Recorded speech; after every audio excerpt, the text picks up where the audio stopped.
We're joined now by Representative John Rutherford, a Republican of Florida and a member of the Appropriations Committee. Congressman, welcome back to the program. Great to be with you, Mimi. So let's start with that GOP budget resolution that did pass yesterday. You voted for it. Correct. Tell us why you voted for it.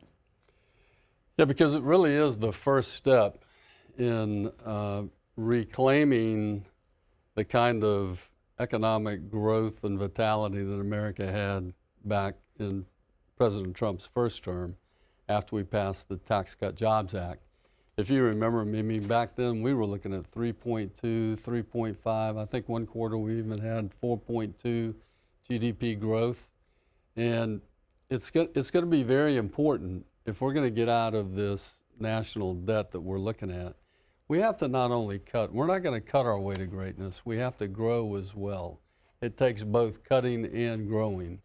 And so this step last night, by passing this concurrent resolution bill, this budget resolution, what it will allow us to do now is it gives instructions to and sets the parameters for going forward with a reconciliation bill. It's kind of like instructions from the from the budget committee to all of the other committees to go do their work to cut.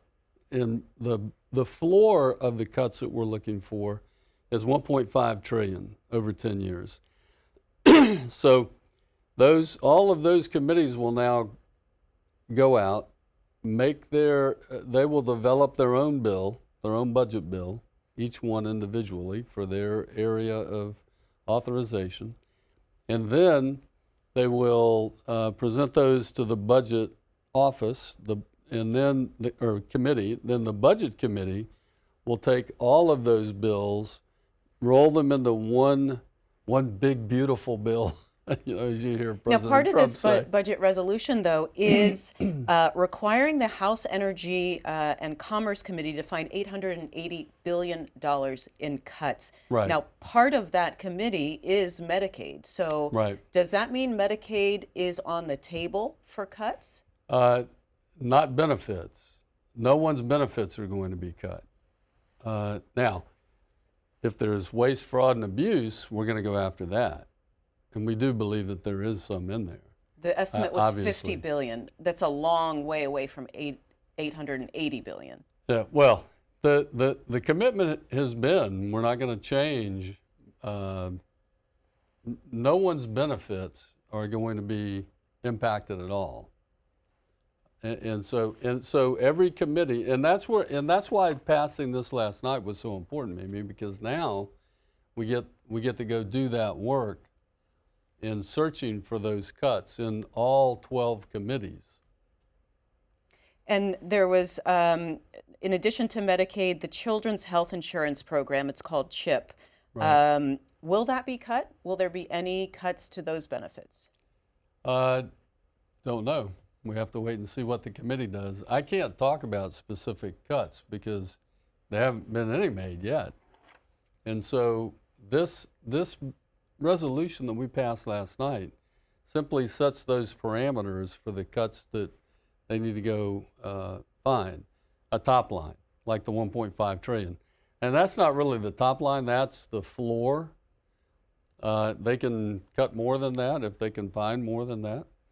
In addition to that, this bill will also address the border, energy independence, lowering taxes for everyone. There's $4.5 trillion that will be available in Ways and Means to cut and maintain, I should say, the tax cuts that we started back in President Trump's first term. So what's the higher priority for you, Congressman? Is it to maintain those tax cuts at a cost of $4.5 trillion, or is it to cut the $2 trillion?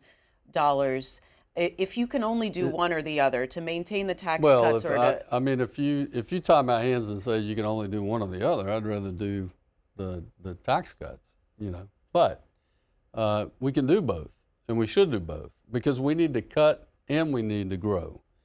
And the tax cuts are going to help us grow, just like we saw in Trump's first term. Those GDP growth numbers were, I mean, nobody had ever seen numbers like that before.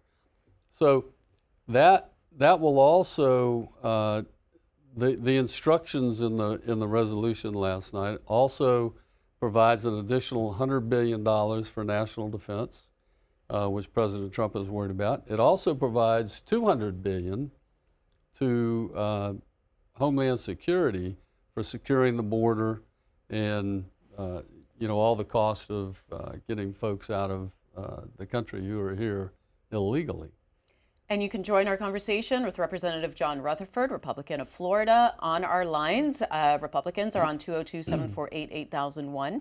Democrats are on 202-748-8000, and Independents 202-748-8002. Some of your Republican colleagues have gone back to their districts and gotten feedback from their constituents, negative feedback about DOGE and the impact it's having on them. What are you hearing from your constituents in Florida? Yeah, look, I have constituents that are concerned about the cuts as well. But I think part of what's going on is DOGE is moving so fast that it's got people's heads spinning. In fact, I want more information about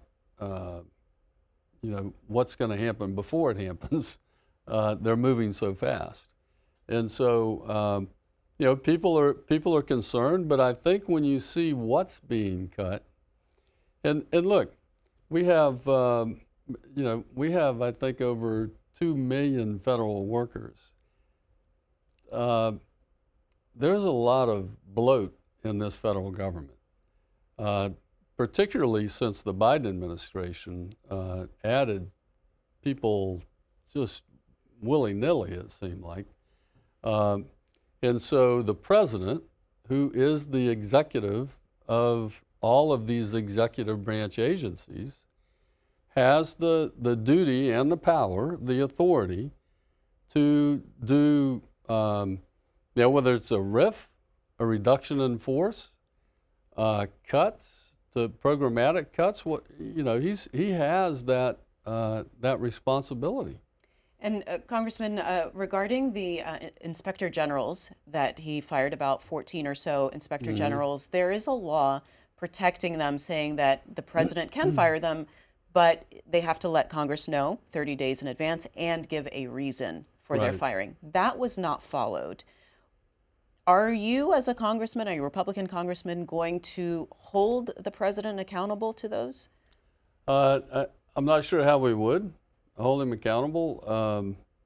I guess we could say something about we need to know what the reason is for these firings. Well, look, if I'm going to do a reduction in force, a firing is one thing.